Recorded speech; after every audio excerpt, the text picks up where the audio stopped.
और आइए अब आपको सीधे लिए चलते कठूमर, जहां मुख्यमंत्री भजनलाल शर्मा अपनी बात रख रहे हैं। बोले गिरिराज महाराज की, बोले गिरिराज महाराज की, बोलिए भरतरी जी महाराज की, बोलिए पांडुपोल हनुमान जी की, बोलिए धौला मैया की, पातालेश्वर महादेव की। आज के इस कठूमर विधानसभा की इस सभा में आपके अपने लोकप्रिय विधायक भाई रमेश चीची जी, इस लोकसभा के संयोजक भाई डॉक्टर शैलेश सिंह जी, विधायक डी कुमेर, आपके अपने जिनको आपने देखा पूर्व सांसद, वर्तमान में आपके प्रत्याशी भाई राम स्वरूप जी कोहली साहब, हमारी सांसद रंजीता कोहली जी, लोकसभा के हमारे समन्वयक भूपेंद्र सैनी जी, सह संभाग प्रभारी दीनदयाल जी कुमावत साहब, हमारी बयाना की विधायक ऋतु बानावत जी, कामा की विधायक नौकचम चौधरी जी, जिले के भरतपुर के प्रभारी भाई गोवर्धन सिंह जी जादौन साहब, भरतपुर के जिला अध्यक्ष मनोज भारद्वाज जी, अलवर के जिला अध्यक्ष अशोक गुप्ता जी, अलवर के जिले के प्रभारी रोशन सैनी जी, शैलेश कौशिक जी, यहाँ की नगर पालिका के चेयरमैन शेर सिंह मीणा जी, संजय गीजगढ़िया जी, लोकसभा से सिंह भगवान दास जी, भरतपुर के जिले के महामंत्री गोविंद चौधरी, राकेश फौजदार जी, हरिओम कटारा जी, नरेश गुप्ता जी, और कठूमर विधानसभा के गांव-गांव ढाणी-ढाणी से आए मेरे पूजा योग बुजुर्गों, नौजवान दोस्तों, माता और बहनों, सबसे पहले तो मैं आपका वंदन करता हूं, आपका अभिनंदन करता हूं और आप सभी को नमन करता हूं। मुझे पता है कि ये कठूमर विधानसभा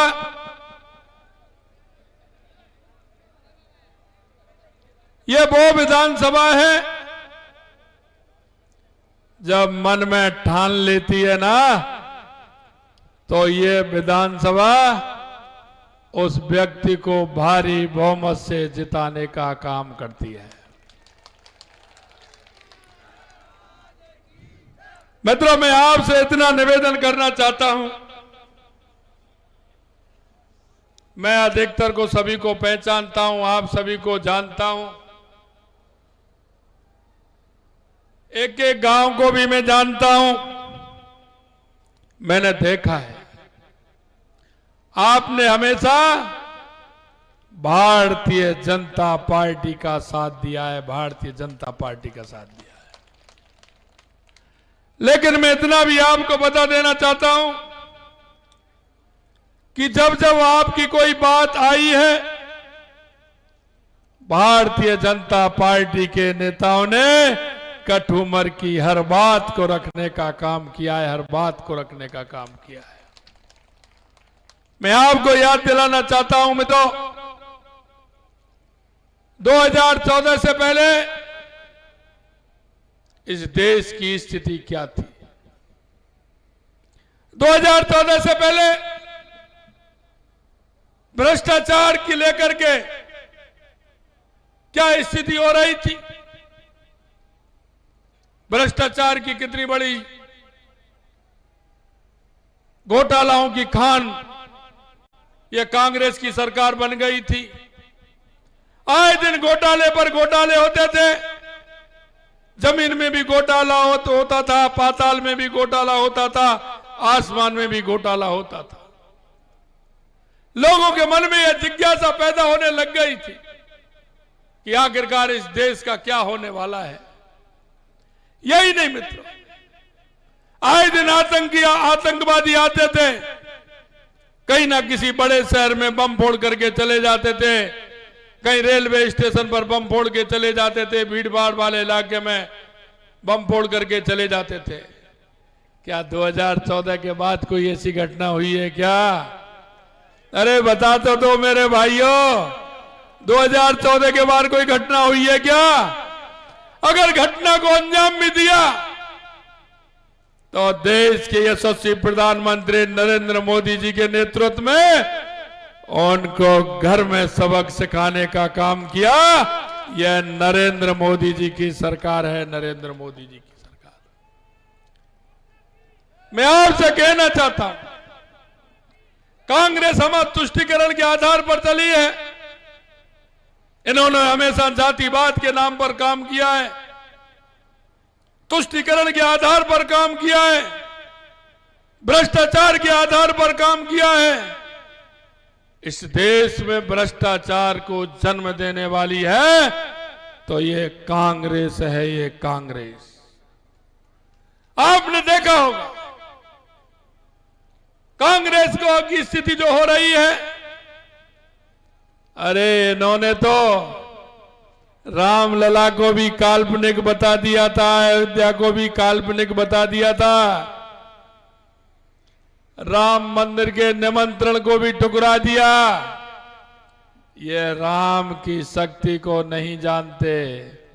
और मैं आपसे कहना चाहता हूं कि राम की शक्ति को नहीं जानते तो कांग्रेस में से भी राम निकल गए। हम आप देखते हैं, आप देखते हो, हम तो किसान आदमी हैं। गांव में जब कोई क्वार के महीने में जब जोत चलती थी तो कोई बैल बोधा हो जाता था। गांव में जब वो होता था तो क्या कहते थे कि इसका तो राम निकल गया, कहते थे कि नहीं कहते थे?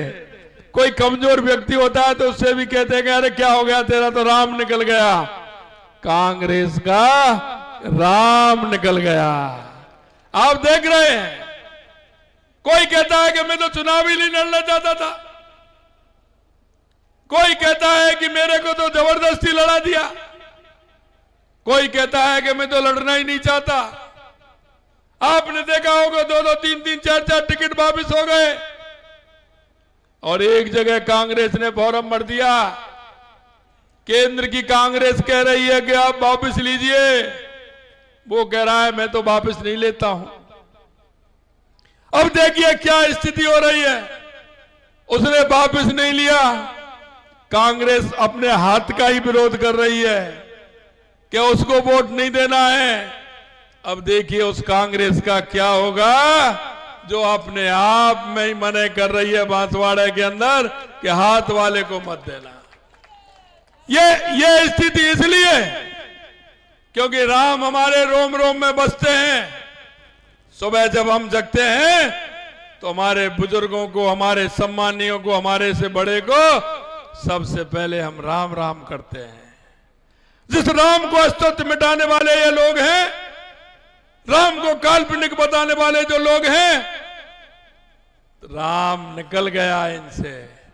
मैं आपसे निवेदन करना चाहता हूं, देश के यशस्वी प्रधानमंत्री नरेंद्र मोदी जी ने देश की राष्ट्रीय संस्कृति को मजबूत करने का काम किया है, हमारे सांस्कृतिक मूल्यों को बढ़ाने का काम किया है। मैं आपसे कहना चाहता हूं मित्रों, 500 सालों से हमारे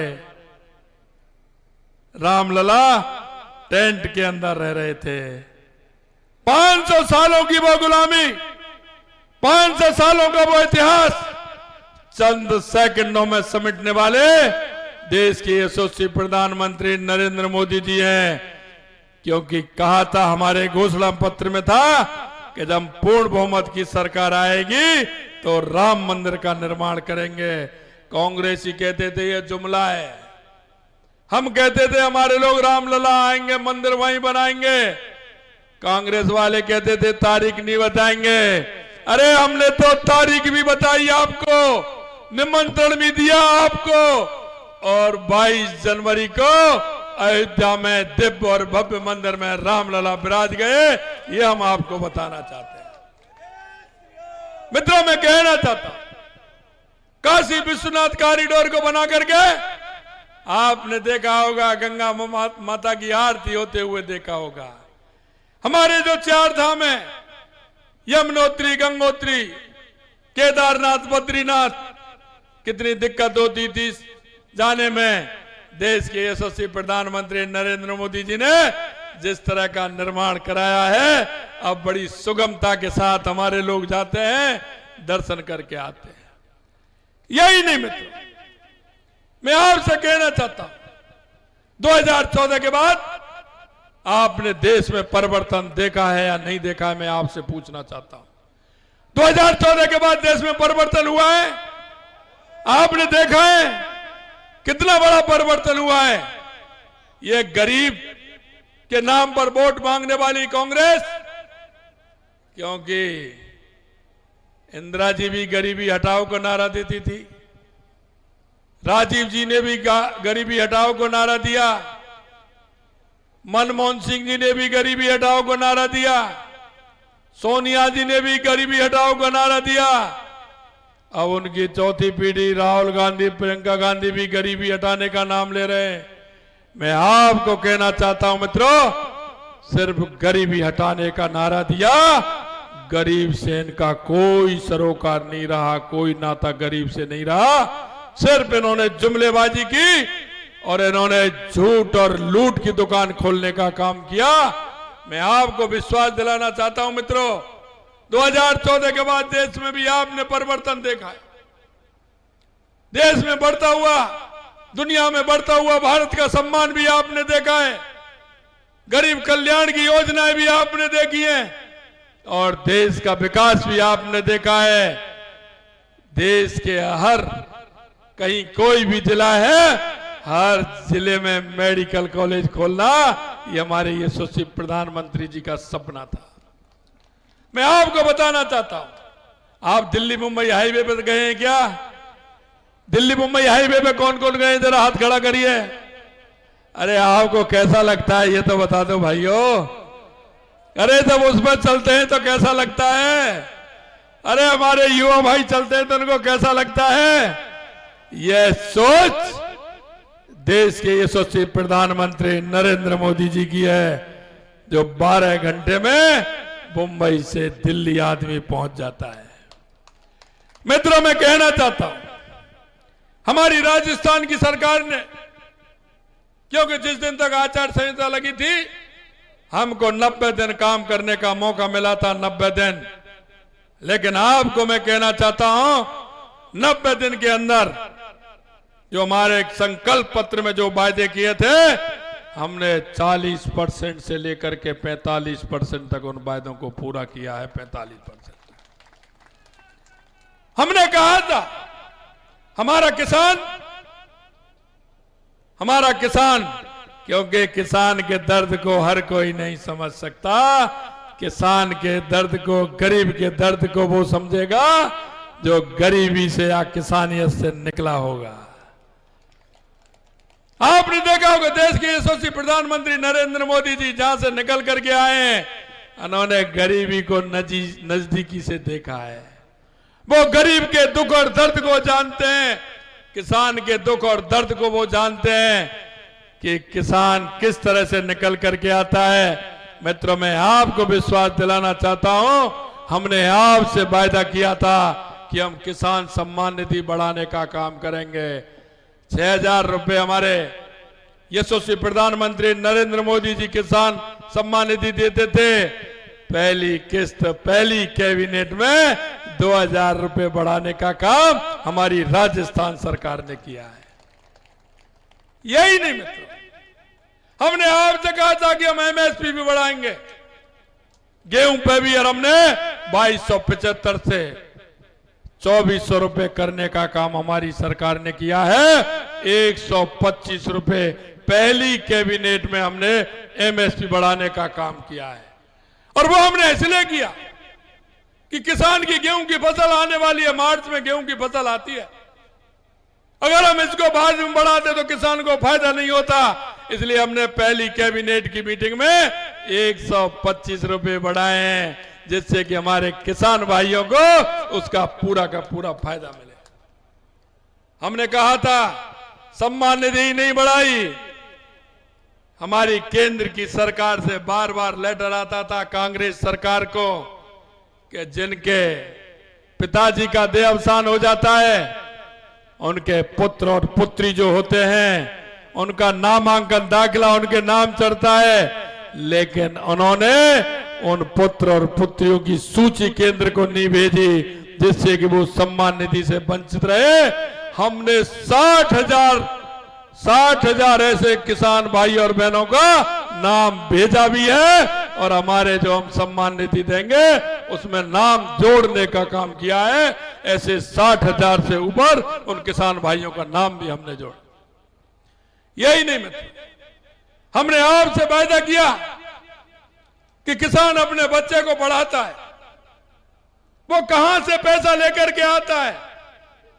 सूद पर किसी से पैसा लेकर के आता है, अपने बच्चे को पढ़ाता है। बच्चा भी उनको विश्वास दिलाता है कि पिताजी मेरी व्यवस्था करिए, मैं इस परीक्षा में नंबर ला करके बताऊंगा। पिता को भी भरोसा होता है, पुत्र को भी भरोसा होता है, लेकिन पेपर जब होता है और वो आउट हो जाता है तो उस पुत्र के सपने भी टूट जाते हैं और उस पिता के भी सपने टूट जाते हैं जो अपने पुत्र से आस करता है कि मेरा ये सहारा बनेगा।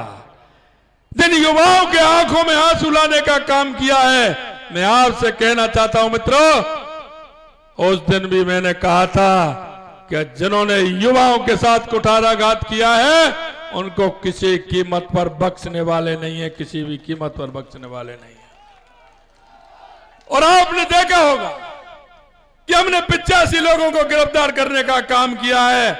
ये तो वो लोग थे जो नकल करने वाले थे, जोगाड़ करके इन्होंने नकल ली थी, किन किन से ली थी। अभी वो बच रहे हैं जो नकल की दुकान खोल करके बैठे हैं। मैं आपको विश्वास दिलाना चाहता हूं मित्रों, कोई कितना भी बड़ा व्यक्ति हो बच नहीं सकता। जिन्होंने युवाओं के आंखों में आंसू दिए वो जेल की सलाखों के पीछे रहेगा, यह मैं आपको विश्वास दिलाना चाहता हूं। मित्रों, मैं आपसे कहना चाहता हूं, हमने जो आपसे वायदे किए, हमने आपसे वायदा किया था। आपने देखा होगा गैंगस्टर आते थे, हमारे व्यापारी को धमका देते थे, कहीं कहीं आता था तो गोली चला करके चले जाते थे, उसको चिट्ठी लिख करके दे जाते थे।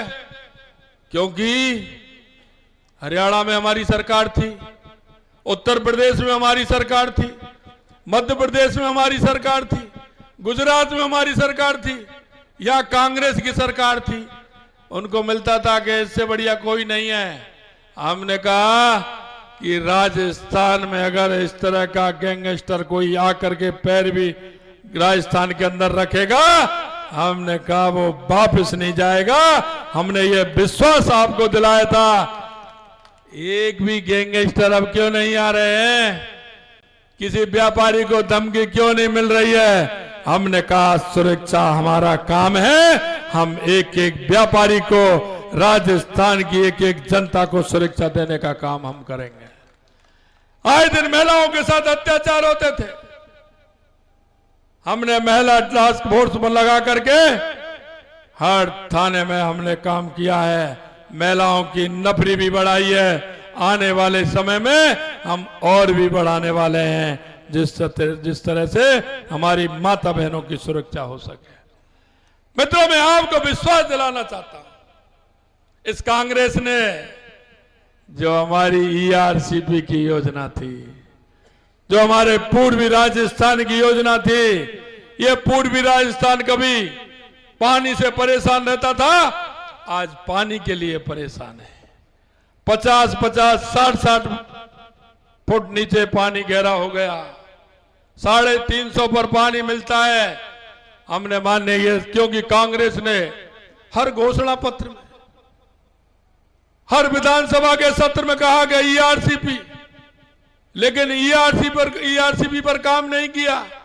उन्होंने ईआरसीपी को लटकाने का भटकाने का काम किया। हमने 3 महीने के अंदर देश के यशस्वी प्रधानमंत्री जी के नेतृत्व में हमने मध्य प्रदेश सरकार से समझौता करके केंद्र को समझौता करते ईआरसीपी पर समझौता भी किया है और उसकी जमीन की पैमाइश भी चालू हो गई। जमीन अबाप्ती का काम भी प्रारंभ हो गया और आपको विश्वास दिलाना चाहते हैं कि 21 जिलों में पीने को भी पानी मिलेगा और 2,80,000 हेक्टेयर सिंचाई का भी पानी मिलेगा। यह राजस्थान की सबसे बड़ी योजना हमारी ईआरसीपी की योजना होगी, जिसका लाभ अलवर, भरतपुर, धौलपुर, करौली, सवाई माधोपुर, जयपुर सभी को मिलने वाला है और उसका लाभ आपके कटुमर को भी मिलने वाला है। मैं आपसे निवेदन करना चाहता हूं, देश के यशस्वी प्रधानमंत्री नरेंद्र मोदी जी ने हमारी जो योजना, दोनों जल की जो योजना है, उन यमुना जल समझौता हमारा सीकर, चूरू, झुंझुनू का वो भी करने का काम किया, 21 जिलों का ईआरसीपी का भी काम किया और हमारी अरावली पर्वतमालाएं जो हमारे उदयपुर में है, आधा पानी बंगाल की खाड़ी में जाता है, आधा पानी पर्वतमाला का उधर जाता है, हमने उसका भी शिलान्यास किया है और वहां उस पानी को रोक करके टनल के माध्यम से उस पानी को भी हम उदयपुर में लाने का काम हमने किया है। वो पानी हमारा उदयपुर की प्यास बुझाएगा, राजसमंद की बुझाएगा, चित्तौड़ की बुझाएगा और हमारी इंद्रदेव की बस्ती वाले की कृपा हुई, वर्षा अगर अच्छी होती है तो बीसलपुर तक आएगा, वो आधे राजस्थान की प्यास बुझाएगा। ये काम भी हमने किया है। मित्रों, मैं आपसे यही निवेदन करना चाहता हूं कि भारतीय जनता पार्टी जो वायदा करती है वो पूरा करती है और आपको यही विश्वास दिलाने के लिए आया हूं कि हमने हमारे संकल्प पत्र में एक एक वायदा किया है, हम एक एक वायदे को पूरा करेंगे, यह मैं आपको विश्वास दिलाता हूं। आपने लगातार 2014 में 25 की 25 सीटें दी थी, 2019 में भी 25 की 25 सीट आपने दी थी। मुझे भरोसा है अब की बार भी 25 की 25 सीट राजस्थान से आने वाली है। लेकिन मैं आपको एक बात कहना चाहता हूं, इस बार में और अब में अंतर है और वो अंतर यह है कि हमारा एक भी बूथ ऐसा नहीं हो जहां हम कमल का फूल नहीं खिला सके। एक एक बूथ पर कमल का फूल खिलाना है और हर लोकसभा को 5 लाख से अधिक वोटों से जीतना है, 5 लाख वोटों से अधिक जीतना है। मैं आपसे यही निवेदन करना चाहता हूं और आज महात्मा ज्योतिराव फुले जी की जयंती है। सुबह मैं उनके स्मारक पर गया, उनको प्रणाम करके आया हूं। मैं आप सभी को बहुत बहुत शुभकामनाएं देना चाहता हूं कि ऐसे हमारे समाज सुधारक, शिक्षा के क्षेत्र में महिलाओं की शिक्षा, गरीब की शिक्षा के क्षेत्र में महात्मा ज्योतिराव फुले ने काम किया था। आज उनकी जयंती के अवसर पर आप सभी को बहुत बहुत शुभकामनाएं देना चाहता हूं। मित्रों, मैं यही कहना चाहता हूं, 5 लाख वोटों से जीतोगे ना? पूरे हाथ खड़े करिए ऊपर, पूरे हाथ खड़े करिए। अरे पंजा मत दिखाइए, पंजा ने कर दिया सबको गंजा। ये हनुमान जी की मुट्ठी बांधिए, जोर से ऊपर हाथ खड़े करिए और बोलिए, भारत माता की, भारत माता की, भारत माता की। जय जय श्री राम, जय जय श्री राम। मुझे पता है कटुमर में गणगौर का मेला बहुत प्रसिद्ध है। आप सभी को बड़ी उत्सुकता से गणगौर मेले की जाने की उत्सुकता आपके मन में है। उससे पहले मैं आप सभी को गणगौर की भी बहुत बहुत शुभकामनाएं और बधाई देना चाहता हूं। आप सभी लोग इतनी बड़ी संख्या में आए, आप सभी को बहुत बहुत धन्यवाद। जय हिंद, जय भारत, राम राम साहब।